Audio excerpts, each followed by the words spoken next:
Songs in Yiddish performed in the In-Tune studio by UTE LEMPER and her fantastic band, Vanna Gehrig playing piano, Tito Castro bandonian, Don Falzone bass. Fantastic to hear bandonian. And you're actually performing songs, I think, by Piazzolla in this Yes, this show. Tonight we have, Tito is really a wonderful Argentinian bandonian player, and bandonian is, of course, the tango instrument. So we have songs by Piazzolla, but this instrument fits very well the French repertoire too, the Piaf songs, the Brel songs. It's just a charming, and even the contemporary songs, it's this charming, haunting voice in between yesterday and tomorrow. Language is incredibly important to you. You had almost as a mission the idea of popularising performance once again in the German language. You sing in French, you sing in English as well. I think you're doing the Piazzolla songs in English at this point, but is there a plan to sing them in Spanish?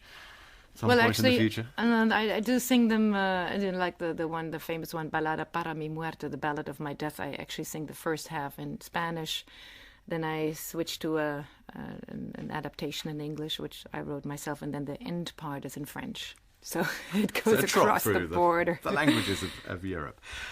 It seems to me that if you want something to link together a lot of the repertoire you perform, it's that it grows out of oppression. You did a show with Robert Carson called Nomad, which took audiences through Hungarian, Jewish, Arab, Romani, South American cultures, all oppressed cultures. Why have the oppressed so often created such extraordinary music, do you think?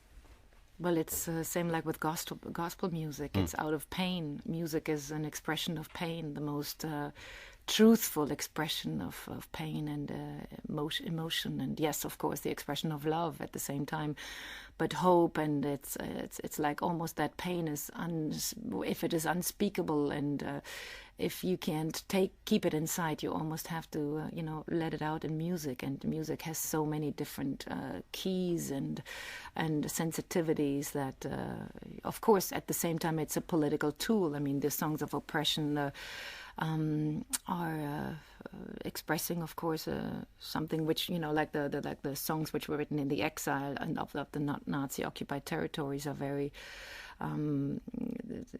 it's a secretful repertoire expressing almost political aspects. And yes, the music of the last century was very much in charge and busy with that, and was able to express that. And it's as I always said, for me as a German of a different generation, it is my duty and it is my responsibility, and I'm like an ambassador to this kind of music now from the pre-war time.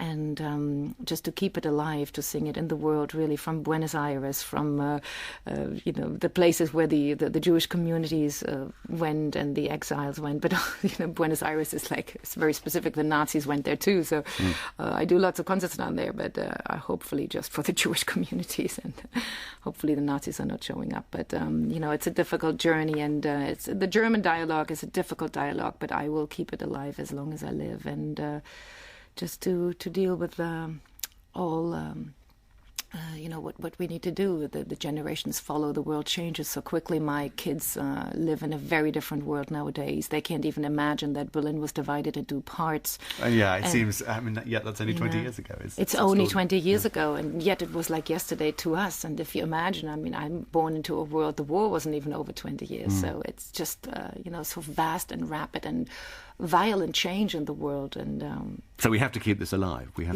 to. For the younger generations too, it's wonderful to bring it.